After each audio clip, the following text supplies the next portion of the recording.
Big Basket presents the RCB Podcast. So how do you plan for that elusive trophy? It's a question that the RCB faithful have asked for 18 years. So let's ask the director of cricket for RCB, Mo Bobat. What does it take when it comes to planning a trophy? Is it just on those 11 that are out there on the field, or is it something that has come into its inception literally from the last season? He explains more on the RCB Podcast, Bold and Beyond.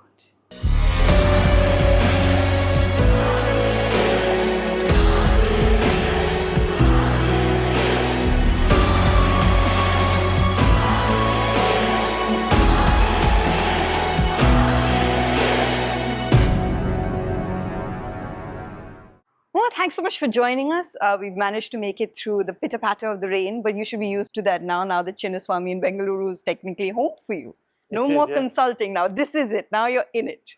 Well, it rains at home and it rains at my home away I know. from home as You well, just had to pick those cities. That's exactly right. Yeah. Just off air, just before we started, I was just casually asking you like the difference, because we've been hearing, or RCB fans at the RCB faithfuls have heard your name now for a couple of years because you were the consultant. And then last year you did the podcast and you kind of explained what it means to be the director of cricket, technically what you take over. But now you're really, really in it. You've lived through what has been an auction season. You've put a team together. Yeah, so look, I was very fortunate that Rajesh Menon, Mike Hesson got me involved as a consultant. And in many ways, that was a bit of my IPL education before I then got my hands dirty and became director of cricket. So look, I feel very fortunate that I had those couple of years consulting because I got to learn quite quickly. But you're right. We had last season, which was quite an interesting season. Season of two halves, had a very difficult start and then a really exciting finish. But I was always looking forward to that big auction where you get to reshape the team and try and align it to a bit of a vision. And so far, feels like we're doing a good job of that. I know you've spoken about the auction process and putting a team together, but essentially, where does the work actually start before you hit into auction room? I say this to everybody that. Not a single part of me views us wanting to win the IPL, because we've never done it before, as a pressure. Not even 1% of my being feels like that. Like that's an absolute privilege to be here at a franchise where the expectation is to be a winner. I wouldn't have come here if it wasn't that. So my mindset is that way. So firstly, look, that's the bit I get excited about. That's the reason I came. It was the part of the thing that I used to entice Andy to come here as well. I said, look, we can give this a go and it's never been done before and it'll be cool. But going back to the main part of your question, last year set the foundation for this year, in my opinion. We had 1 win from 8 at the start of last season. And as you would be doing at that stage, a lot of soul searching, striving constantly to improve and work out what does it take to win games here at this franchise, at this home venue, in this competition. And you had to learn quickly. We managed to learn certain things and we turned our performance around. But actually, those who remember will know we lost that game to RR. The day after that game, we did a few staff reviews and we had a bit of a discussion about how things had gone. But specifically, Andy and I spent about half a day just downloading everything that we had from our heads. And we decided that we were going to formulate a plan. So the official time of when it started was the day after we got knocked out last year, if I'm honest with you. And we started to try and bring to life a vision of how we felt we wanted to play. And we knew that we had an auction that was a big auction. We knew that we could reset the team, so there's no excuses.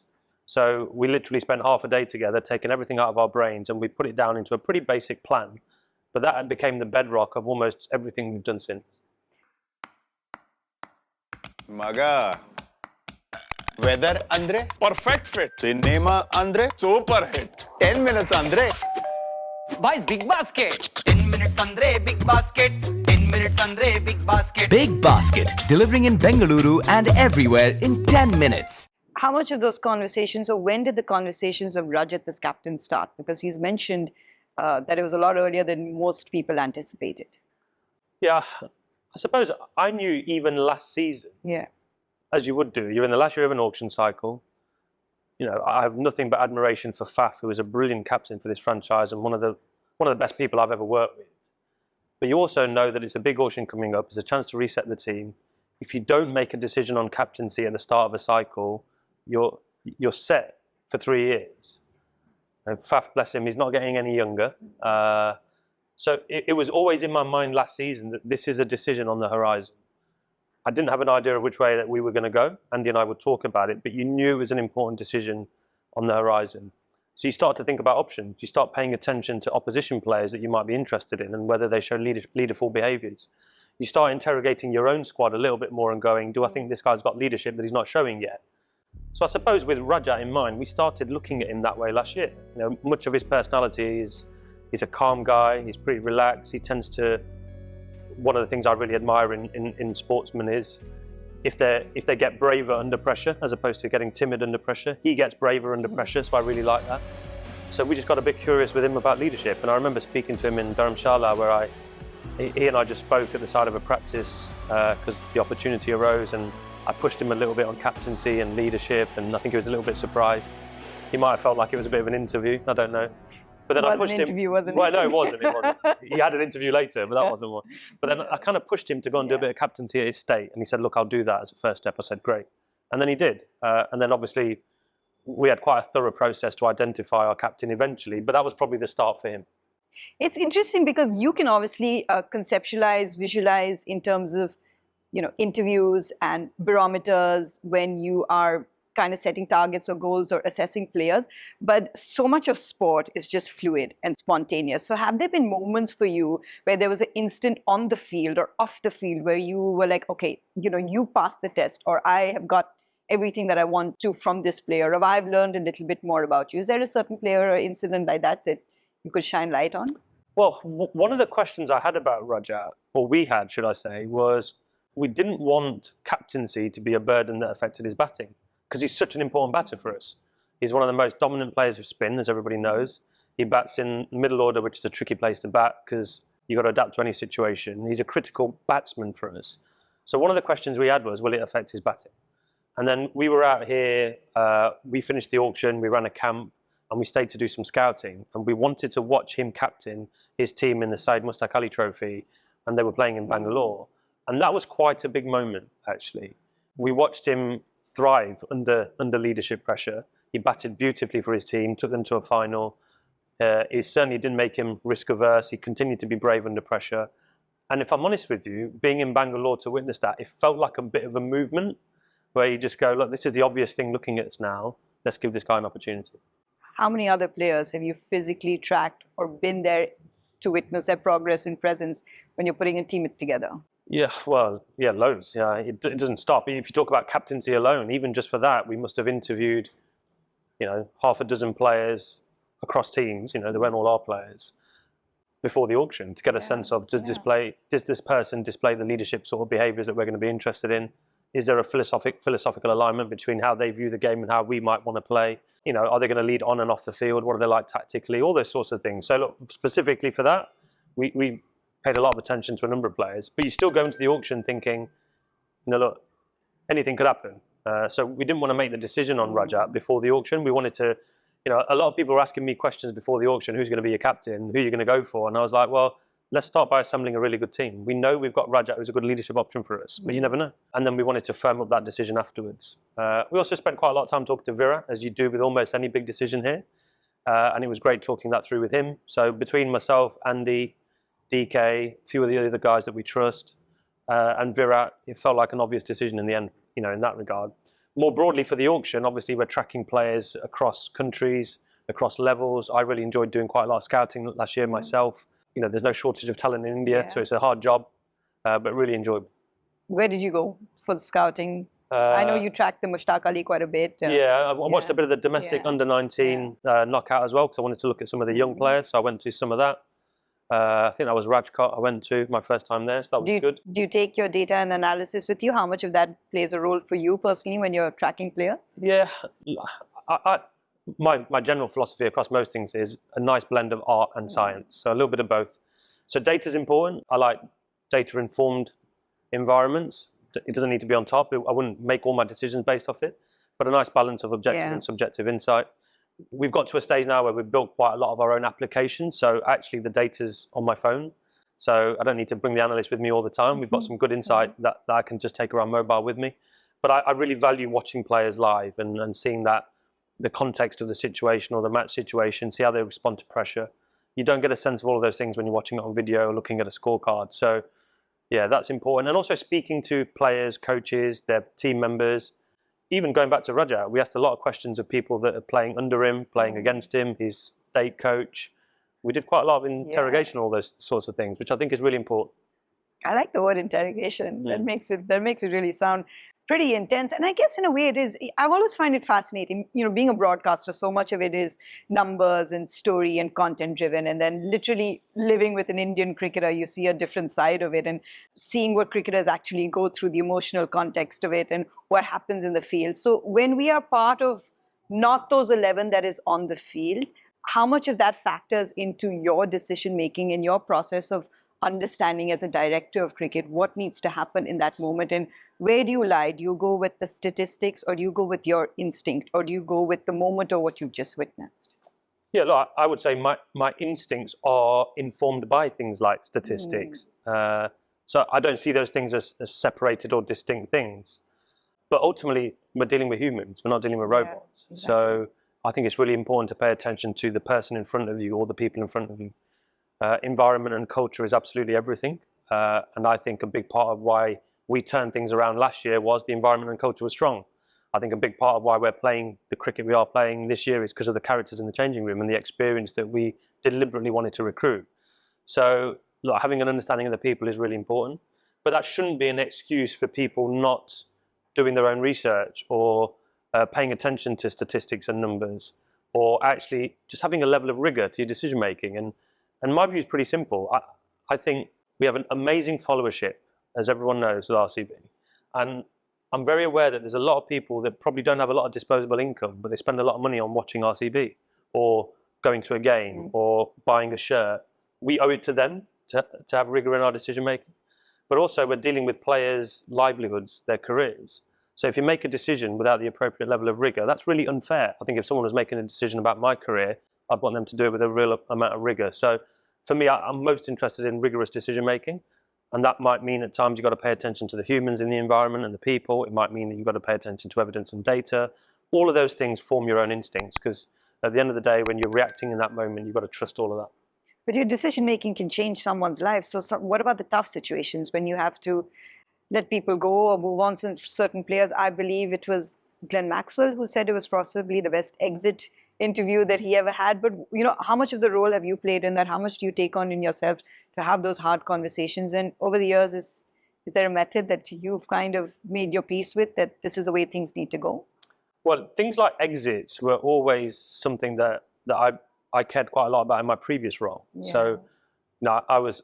You mean with England? Yeah, with England. Yeah. So, you know, when you're picking players for national teams, everybody wants to play for their country, and when you leave them out, it's a really difficult thing for them to deal with. So one of my jobs with England was to try and support those that got left out of the England team and try and get them back into the England team. So it's always something that I valued. You know, I was very clear that when I was working with RCB, that if we were releasing players, and we did the same the year before, by the way, albeit it was a small auction, but with a big auction, you're releasing almost everybody, right? But Andy and I committed to doing video calls with every single player that we released, and we only retained 3. So that's 22 players that you're releasing. We wanted to do video calls with every single one of them. We want to look them in the eye. And some of those would have been expecting to be released, but you still don't take that for granted. We wanted to thank them for their time and commitment to RCB, for committing to what they'd done in mine and Andy's time. Give them potentially, where it's a close call, a reason why we might not be retaining them, and to wish them well moving forward. And Maxi was one of those difficult decisions, actually. Like, he's someone that you could easily have retained. He's a fantastic cricketer. He's done special things for RCB. So that's not an easy conversation, but he deserves an explanation. He deserves that to be done in a really personable way. You've got to show empathy for what he's going through. You've got to wish him well. And albeit it's a difficult conversation, but they respect you for it. So yeah, for me, that's a non-negotiable to do that kind of thing. Coming into RCB over the years, it's always been a team that has been star-studded. Some of the biggest T20 players have represented this franchise and worn that shirt. And that's more of a perception from the outside. It may not be something that RCB themselves put forward, but you're always looked as the star team. And is that something that is a difference when you come into franchise cricket, and especially with RCB? Because somehow within your own culture, you can say, well, let's not focus on certain individuals, even though we have some of the biggest stars playing in this team. How much of that is like you managing it every day? Yeah, I don't spend too much time thinking about that. Again, they're all Because I'm humans. pretty sure you can't avoid the fandom that follows Virat Kohli. No, you every can't. single And nick. Virat's quite an Yeah. extreme case in Yeah. point. So you have one of the most yeah. global icons playing for a franchise, and Absolutely. But the reality is, when you sit next to him in a team meeting or in a gym session, or you actually get in the gym yourself and you see him training, he's just a normal human being who wants to win games of cricket for a team that he loves. So look, all that is true. But in my experience, players of that caliber, look, they do need careful management in some ways because you've got to really look after them as an individual. But ultimately, they just want to feel like a normal human being. And they probably spend most of their time with people not treating them like normal human beings, which isn't the way to get a response out of it. So I've really enjoyed all of my interactions with someone like Virat, and we've debated and disagreed on some things, and I think he's respected that, and I respect him for it. That comes from a strong relationship. Managing those sorts of superstars is obviously an important part of the role, but we've actually deliberately tried to set this squad up, as you can probably tell, with a slightly more balanced profile, where we probably didn't want to do some of the things that RCB have done in the past, where they've had 2 or 3 really big superstars, and then maybe a bit of a gap between the experience of some of their other players. We wanted to try and balance out a little bit more of that experience. And again, I think that's working well for us right now. obviously over the years, a tournament like IPL is going to evolve. I mean, we're into its 18th years, and the teams that have now kind of done well this season, a lot of it is fronted by domestic talent. A lot of Indian players who are international players. And that was one of the things over the years that people would always point fingers at RCB, saying that you get overseas talent and there's just a Virat Kohli. Were you conscious in your decision to get a lot of Indian players who are stepping up to the ranks and kind of calling the shots? And maybe that's one of the reasons for the success this season. Yeah, without a doubt. It was one of our core principles going into our, not just our auction prep, but also our retention. We retained 3 Indians. I'm not sure RCB's ever done that. So obviously Rajat, Virat and Yash, 3 really important players for us. So that was key in the first instance. But even through our recruitment, there's so many Indian players that we wanted to bring in because of what they had achieved or what they're about to achieve. You look at someone like Jitesh, Krunal, Bhuvi, even someone like Rasik or Suyash, really good Indian talent. Dev again, So look, we were really keen on Indian talent. We knew that would be the backbone of the team. And put simply, you try and get in India what India's really good at, and you try and get from overseas what you can't get in India. It's a simple principle, and that helped us really assemble this squad the way we have been. So one of the things over years, you've had great overseas players, but overseas bowlers in particular, and some big names. Somehow it didn't click, and this time around, it has just clicked with Josh Hazlewood. How did you do things differently? Yeah, and we've got predominantly an Indian bowling attack, so they all deserve credit. Picking Josh Hazlewood isn't a difficult decision. He's one of the best bowlers in the world, probably alongside Bumrah, probably one of the top bowlers in the competition. So he was pretty high on our list right from the outset. The key thing we did was we spent a lot of time looking at combinations and complementary fits. So who bowls well with whom, who's going to bowl in which phases, and if we had enough variety in our attack. So I think all of those things have probably helped the whole bowling attack, but that's enabled Josh to just do his thing really. So franchise cricket, obviously you've come from working with a national team to franchise cricket, but your experience is so much more than that in its other sports. And you come from a country that has completely set up the system when it comes to youth, and I'm talking about football, youth leading to national team. That structure is extraordinary. It's one to ape. How much of that do you feel is different in the IPL, and what could maybe IPL learn from, let's say, like a football ecosystem, or that you've tried to bring in terms of that? Yeah, certainly for RCB, some of the things that we've probably tried to do behind the scenes that won't be so obvious to all of the fans yet would be trying to enhance the way that we identify talent. So we've got a good scouting team here that we've been growing and enhancing. Now there's the human part of that, which is watching cricket, but there's also the analytical part of that. So all of our data and analytics we've tried to improve as well, trying to make sure that we've got things that are a little bit more available at your fingertips as a decision maker. So we've done some good work on both scouting and analytics in the last year or so. But on top of that, it's just improving every part of our operation. Science and medicine is a good example. So enhancing the way that we prepare players to perform, how we keep them on the park is really important as well. Even some of the subtle changes we've made to our nutrition choices and the things that are available, you try and leave no stone unturned. But I'd say that the biggest probably difference in my previous work to now is a lot of my role with England was about pathway. So it was kind of my job to deliver players to the first team so that England could sustain success. Whereas in franchise cricket, you don't have much of a pathway. You have an auction cycle. So in many ways, I do miss a little bit of that, identify a young player and map out a journey for them. Here you've got 3 years to try and map out a journey, which isn't that long. Talent takes time to thrive sometimes. So that gets a little bit trickier. Now, who knows, in years to come, there might be more of an incentive for IPL teams to have official pathways.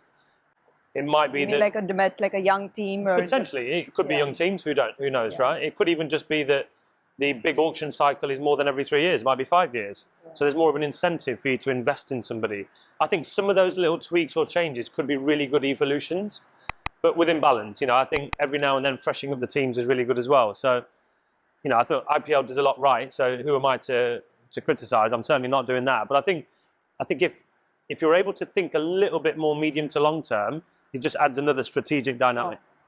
Because the whole concept of IPL in its initiation was basically you support the city that you're born in, right? And of course in India it's different because there's so much hero worship. So sometimes you follow the player rather than the team. But in most cases you grew up watching a certain team, and like my child is running around here, as we all know, but he's a Bangalore boy, so he should be, he loves RCB because of that. A lot of that has to do with the youth.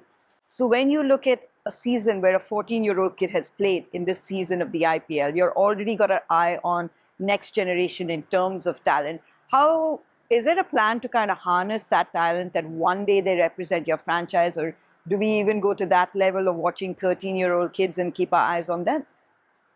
Yeah, I'd probably say that Vaibhav's probably a bit of an anomaly. It's incredible what he's doing at his age. He looks a super talent, and well done to Rajasthan for identifying him. He obviously looks like what I would call talent that shouts. It's quite obvious he's a serious player. I think you will find those sorts of guys in a country like India. There's so much cricket being played across so many areas. So there'll be equivalent versions of those. But it's the talent that's undervalued that you're trying to find. That's where there's a bit of an edge. That's not so straightforward.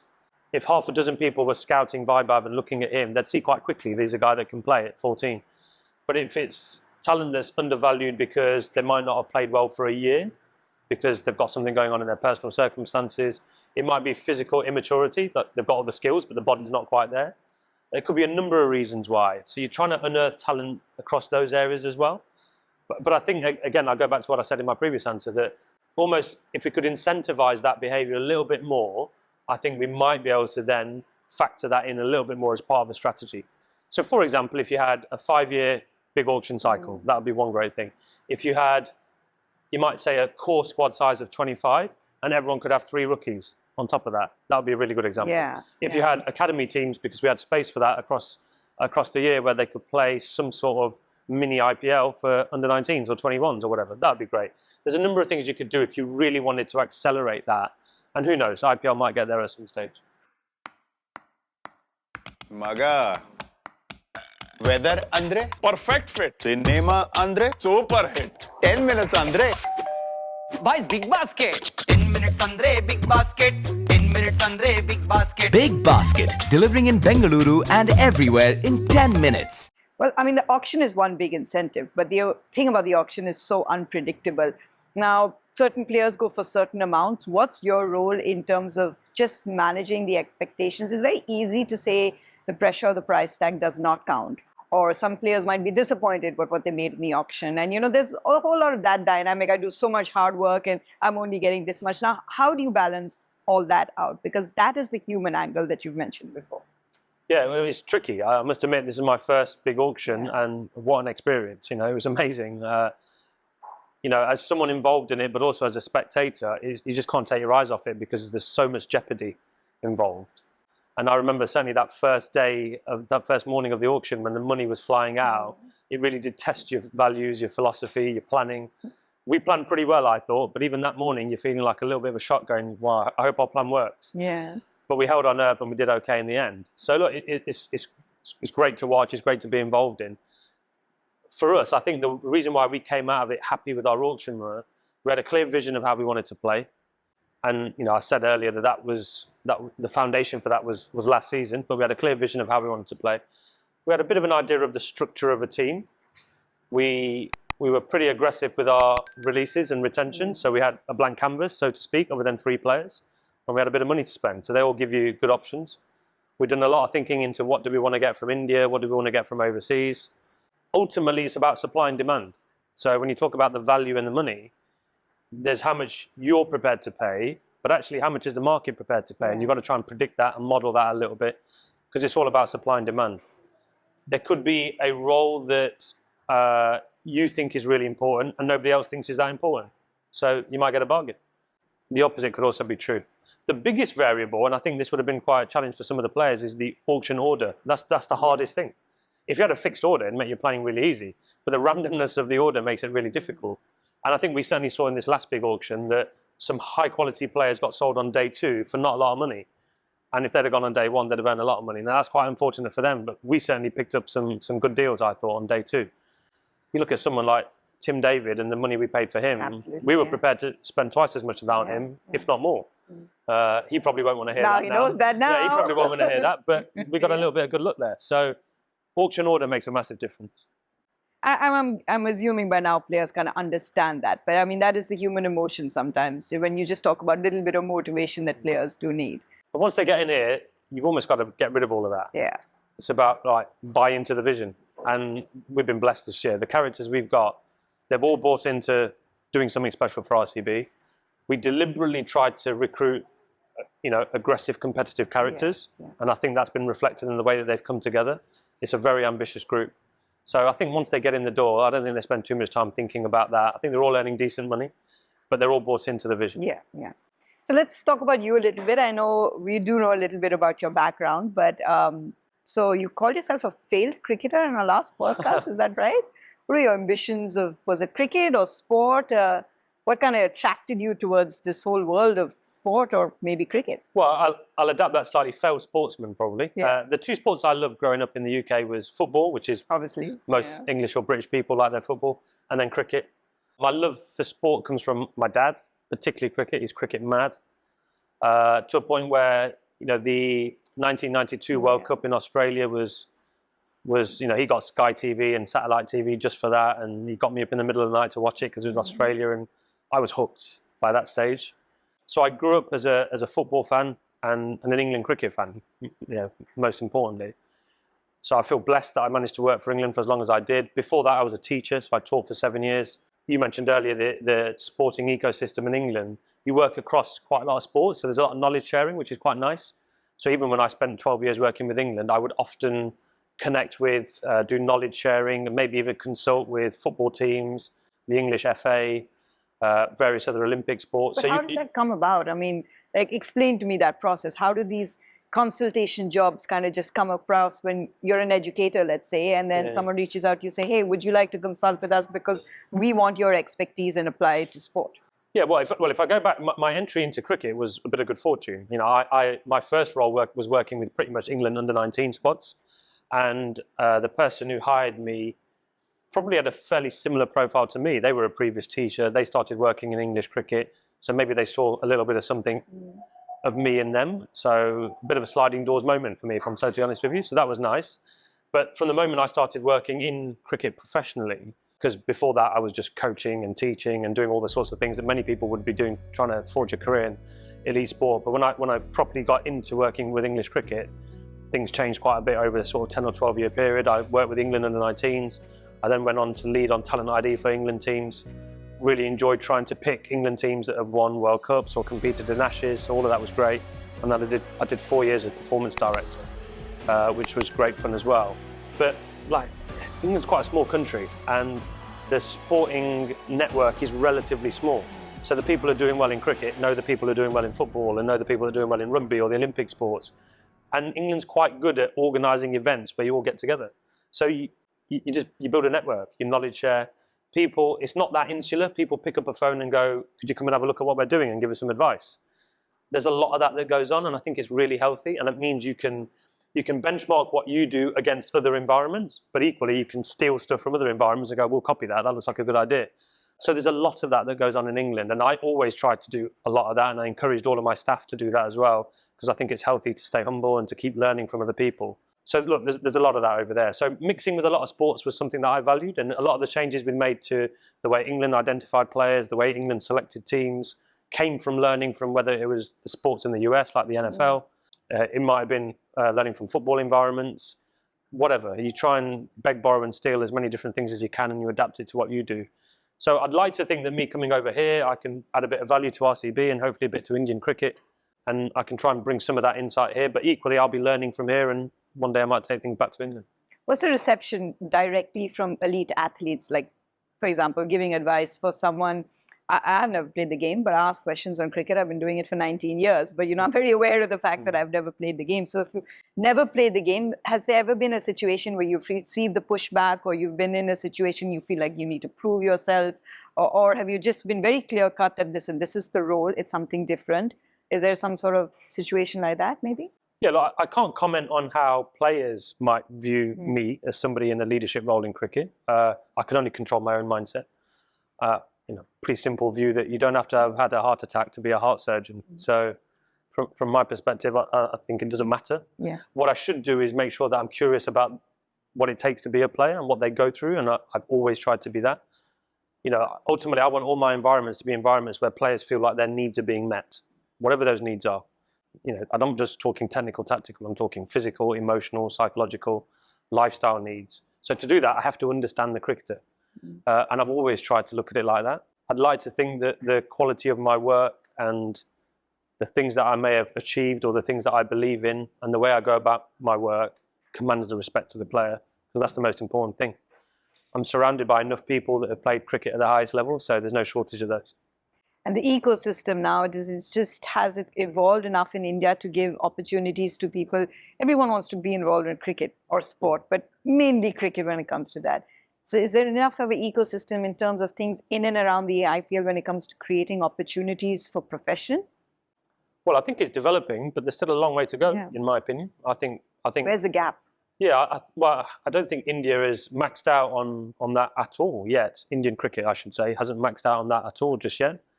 I think we're seeing professionalization of teams. People say high performance. We're seeing that evolve. I'll even take that one step further back, and I just think the best environments have the right level of cognitive diversity. Different types of people from different backgrounds with different perspectives coming together for a shared goal. So even things like gender balance, I think, are really important. We've got a couple of females in our environment that have roles in our science and medicine team. I think that's really healthy. Firstly, it adds to the environment culturally, but it brings a different level of empathy often, different perspective, different experiences. So I think in general, all elements of diversity are really important, particularly cognitive diversity, different experiences, different skill sets, different ways of solving a problem. And Andy and I are really big on that. We're really keen on that. Even if you look at our coaching team, we've got people that have played professional cricket, some that have played international cricket, different countries, different previous careers. I think all of those things are really important. And then, obviously I mentioned professionalization of roles. There's loads of edge to be gained everywhere. But one caveat I would say, I will always counter that against, there's nothing better than nailing your basics. You've got to nail your basics before you start looking at all your marginal gains. And I think people could very easily get obsessed with those marginal gains and they're probably not nailing those foundations, which is the key. One of the key aspects actually maybe for you this season and in the development of players like Jitesh and Rajat certainly is probably having DK as a batting coach who played for you last season. He was actually our first podcast this season. And when we asked him about it, he said, no, I was not ready for this. I'm actually a little nervous. We were both coming back from the Champions Trophy together on the same flight. Actually, he was finishing broadcast duties and I was like, DK, how's it going to be? It's going to be quite awesome. He's like, I'm really nervous. I don't know what I'm walking into. How did you convince him to take on that role? Because he's like, I haven't even had time to think about it. I'm just going to go into it. It's really worked for you this season. Well, the first thing I had to do was tell him to stop playing. Fair. Because he had a really good season last year. Yeah. And towards the end of the season, I think he was thinking about, should I retire, shouldn't I? He was thinking about coaching. We spoke a few times about coaching, so I could tell that his interest was there. He asked me quite cheekily a few times whether we'd be interested in him at the auction, and I said no, which we had a bit of a joke about. But look, I always knew that he was interested in coaching and that he's got coaching potential and leadership potential, and I think he'll go on to do special things as a coach. I really believe that. But he is in his first year, so I think he's enjoying learning. I think he's very fortunate that he's learning from Andy, who's, in my opinion, one of the best, if not the best, in the business. I've known Andy for a long time, and he's right up there. Now they're different characters and they'll do things different ways, but I'm certain that he'll be learning from the way Andy does things. But look, DK's been great, and I'm sure he's learning a huge amount, and we will hopefully, at RCB, will get rewarded for that investment in him over the next few years as he continues to get better and better. And I think Indian cricket will benefit from that as well. Tell me more about your relationship with Andy. It must be a sea change to go from a national team to a franchise team. You must have learned things together. You must have thought about things together. Yeah, definitely. And when I first encountered Andy, I was, as I said earlier, I was working with our under-19s, and he was England head coach at the time. And I remember that the England team were training at our national centre, a bit like the NCA here, and I was there with our under-19 squad. And in typical Andy fashion, he just marched over to me, put his hand out, shook my hand and said, "I'm Andy Flower, who are you?" And, you know, like typical Andy, I was a little bit taken aback, thinking, well, I know who you are. And then, you know, you have to introduce yourself. And look, that was my first, he probably doesn't even remember that, but I remember it. That was my first encounter with him. And then when he finished with England, he came down to work with our A team, sort of head coach the A team. And I was at that stage leading on talent ID. So our roles were very intertwined, because I had to try and find the players that he was then going to work with and deliver to England. So we spent probably a couple of years working very closely together, which is where we probably hit it off. I think in many ways we're like-minded. We're straight talkers, I think. I think we both choose our words fairly carefully. We're pretty action-orientated and we want to get stuff done. We're both very ambitious. We leave no stone unturned when we try and approach a problem. And we both really like challenges. And I think all of those things kind of led us to RCB. But I spent a couple of years working with him that I absolutely loved. And he was a great champion and support for me when I was still probably, forging my career. And he was someone senior that I looked up to. And when he left England, I always said to him, hopefully we work together again at some stage. And then when I got approached to be involved with RCB, and Mike Hesson and Sanjay Banga, who did a great job over the last cycle, moved on, and there were a couple of opportunities here. I thought long and hard about doing the role. But him being here was a big part of me coming, because I wanted to do it with him. So I approached him to do the role, and he naturally had a lot of interest from other teams, so I had to convince him a little bit. But the way I convinced him, as I said earlier, was put the challenge to him and said, if we do it here, it will be more special than anywhere else. So let's give that a crack. And he really does like a challenge. So I have a great relationship with him. I trust him hugely. I'd like to think that the opposite is true as well. He trusts me hugely. Like I said earlier, he's not precious, which makes a massive difference. I'm pretty sure that I overstepped my boundaries as a director of cricket, and I end up getting on his toes quite a lot. But he's never offended by that. In fact, we just vibe together really well. And likewise, he'll push me on areas, and I think it's a really good relationship. So it's grounded in trust. But I always say that trust doesn't mean that we just get on and agree with each other. It's the opposite of that. I know that he'll tell me what I need to hear, and I'll tell him what he needs to hear, and get it done, which is why I think that we're a good partnership. Maga. Weather andre, perfect fit. Cinema andre, super hit. 10 minutes andre. Boys, big basket. 10 minutes andre, big basket. 10 minutes andre, big basket. Big Basket, delivering in Bengaluru and everywhere in 10 minutes. They've been incredibly loyal in some of the hardest moments. RCB is a team that has played a final in front of a home crowd, lost that final in front of a home crowd. There have been some hard moments for the fans to go through.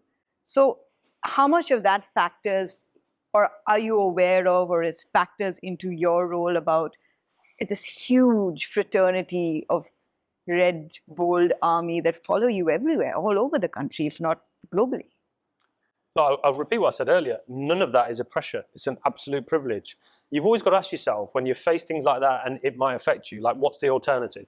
So the alternative is we're a team that doesn't expect to win. Well, I don't want to be there. We're a team that has no fans. Well, I don't want to be there. Or we're a team that doesn't have loyal fans. I don't want to be there either. Or for me personally, my alternative is I'm not doing this job. I'm still a teacher back home. I know where I'd rather be. So look, none of it is a pressure whatsoever. It's an absolute privilege, and I feel totally blessed to be here. Going back to how you approach it, like for me, the vision is pretty clear. The vision that I have and that I would like to instill in my staff, my team, and hopefully into the players is our job is to keep inspiring these fans. That's our job. And we do that hopefully in the way that we play our cricket. So I want us to play an attacking, aggressive, brave, the word fearless gets used quite a lot, a brave brand of cricket, because I think that is what's going to inspire the fans. So that's the vision, as far as I'm concerned. That's the thing that you strive for. Then the pressure you should put in yourself is, okay, you've now got to deliver on that, and you've got to make sure you nail your processes so that the mission, not the vision, the mission becomes inevitable. And the mission is to win that trophy several times, not just once. Mm-hmm. So for me, the vision is to keep inspiring the fans, because without them, we're nothing. That's the reality. How we do that is the way that we play our cricket. The mission is to win that trophy several times.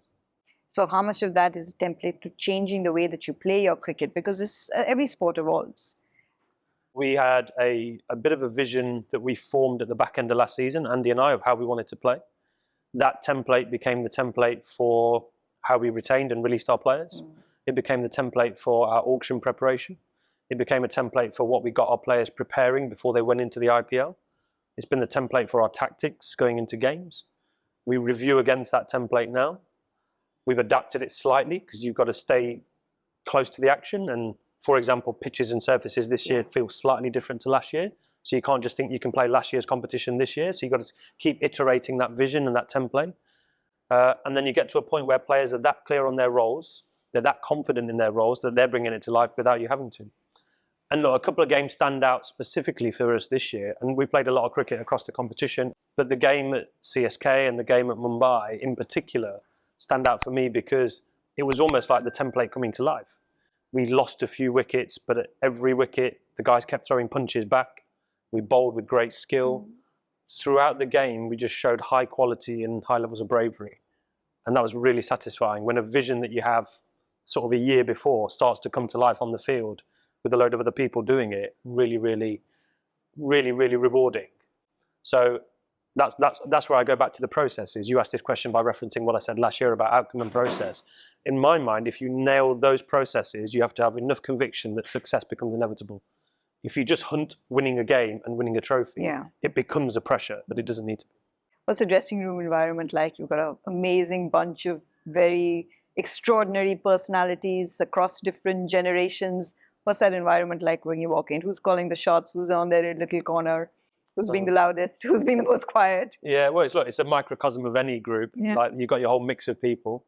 There are a few jokers in there, which is good. Probably Phil Salt's up there as one of the jokers. Tim D, similar, but a bit more sophistication to Tim D's humour than Phil Salt's, I think. There's a lot of energy in that group, a lot.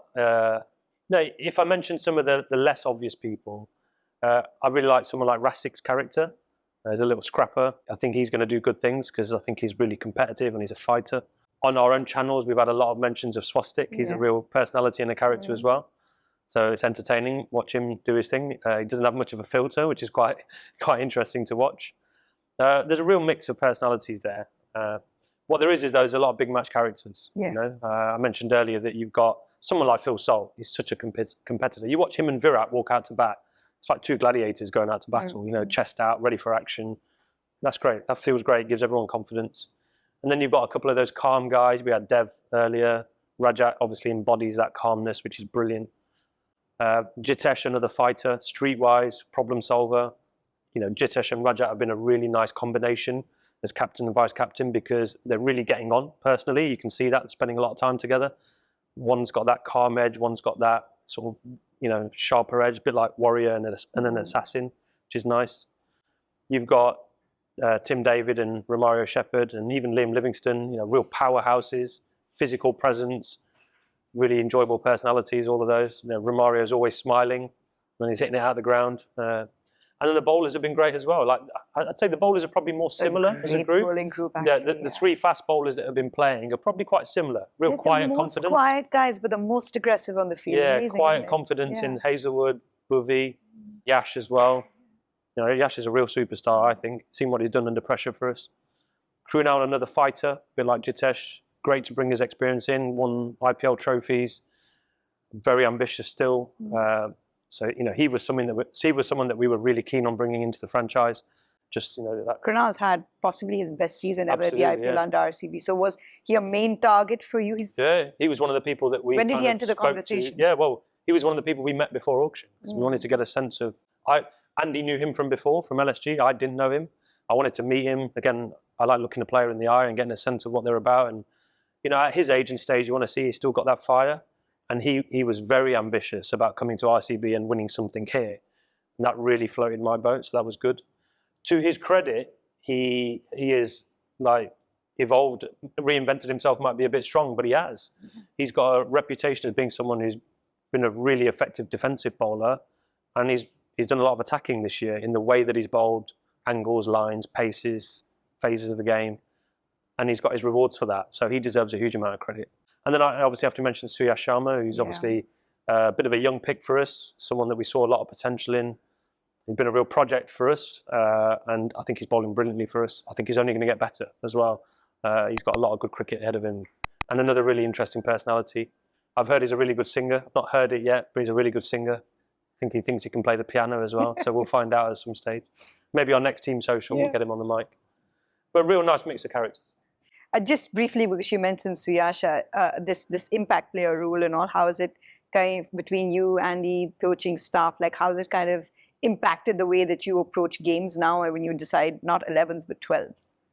Yeah, well, I'd say the biggest thing is if you're not careful, it can make you make some mistakes. Yeah. I think you can overcomplicate it by trying to do the smart thing. So we've tried to be relatively simple and basic in the way that we've approached it this year, because we wanted the team to feel like they've got real continuity and role clarity and all of that. So, look, there's different ways to approach it. We were probably a little bit more creative with it last year, and we took a few more risks with it. This year, we've probably kept it quite simple. I don't think there's any right or wrong. I think it adds a novelty. I think it's quite nice in many ways for the spectator. I think if I was an Indian cricket fan, I'd be questioning whether it's pushing all-rounders out of the game. We still like all-rounders, and we've got a few in our team, so it hasn't affected us. But some teams line up with quite specialist units now.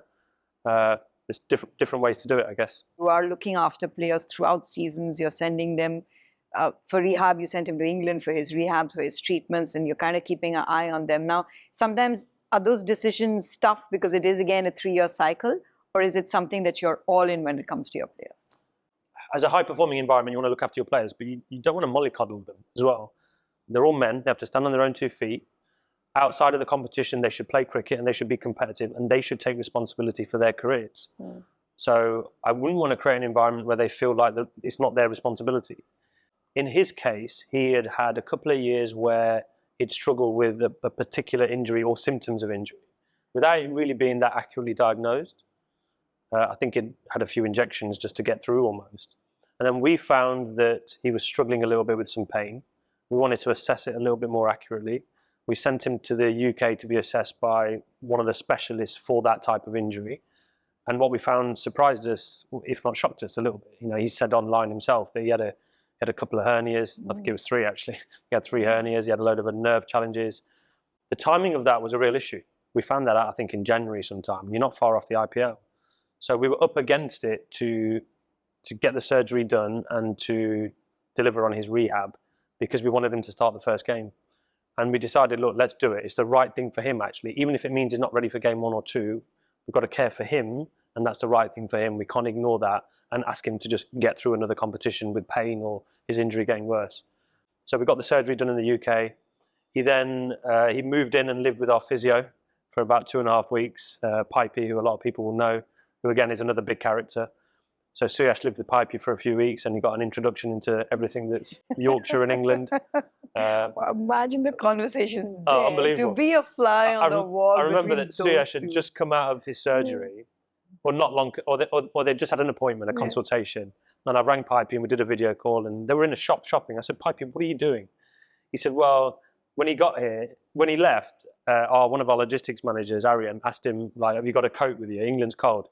And he said, yeah, I'm from Delhi, I'm used to the cold. And he got to England and he realised how cold it was and he had to go straight to a shop to buy some layers. So, but again, that's a great experience for him. For Suyash, he's still young. I think he's only just turned 22. Young, yeah, he's really young. For him to grow up and mature as a man, not just a cricketer, those sorts of experiences are absolutely key.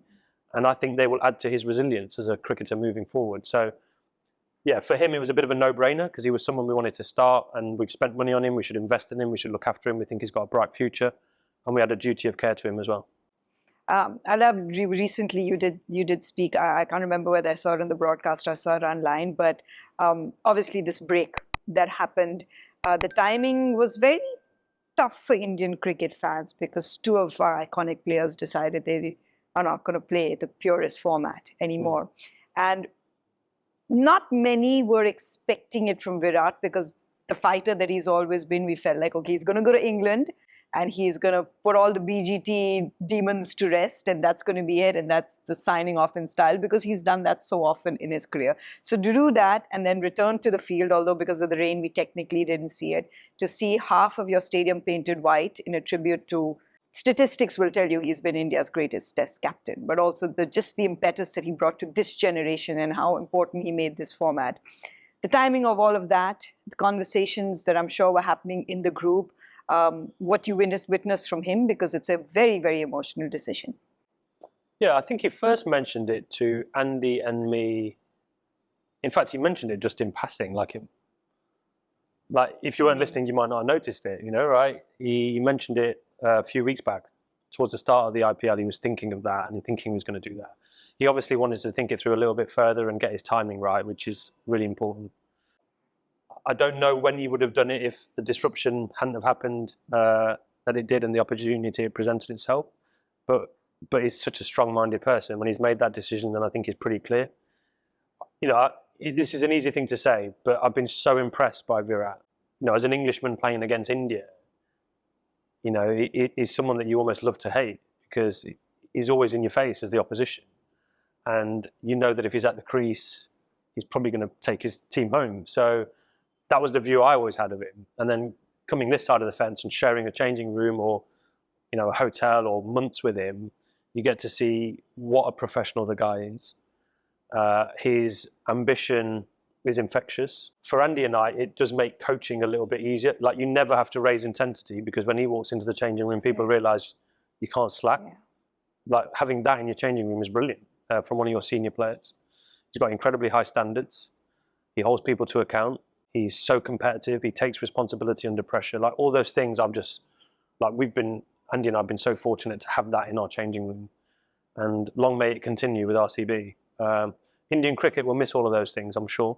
Indian Test cricket, I should say, will miss all of those things. You can say Indian cricket because there's two formats. We're not going to see him in anymore. The biggest compliment you can give him, that despite all of his runs in Test cricket, despite all of the many wins, despite his wins and taking them to number 1 in the world as Test captain, despite all of those things, which anyone would be happy with one of those things, probably the most important thing he did was he made Test cricket feel really important for the world.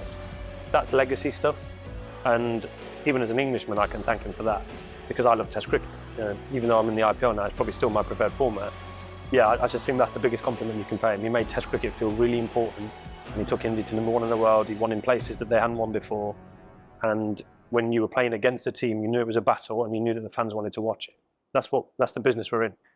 We had a chat with Bhuvi actually on the podcast about how we saw a resurgence of Indian fast bowling under Virat's Test captaincy. And, Yash is playing for you. Bhuvi is very much in your scores. You had a Mohammad Siraj as well. And they have been, for red ball cricket for India, have been very prevalent in those victories overseas. Yeah, in many ways. And myself, Andy and Virat were talking literally the other day during the rained-off game that, in my mind, a Test captain has more in common with a coach than people realise, because they have to conceptualise the team they want to take on the field for 5 days. In T20 cricket, it's probably a little bit more strategic and a bit different, I think. But in Test cricket, you might be taking players to an Indian team to England for 5 tests. You're travelling for a long period of time. Who are the soldiers you want to take with you? What are the personalities? What are the skill sets? How do you want to set your team up? Do you want to have that philosophy of we're going to make sure we've got aggressive fast bowling? Even you look at what he did to the fitness of the team and the fitness of Indian cricketers. Like, he personally has been a role model, but he set the bar and the standard for how Indian teams would prepare. Like I said, all those things are real legacy things that he should be so proud of. Thank you so much for joining us, Pleasure. for giving us your insights and continuing to do great work for RCB. Thank you. Thank you for your time. Big Basket presents the RCB Podcast.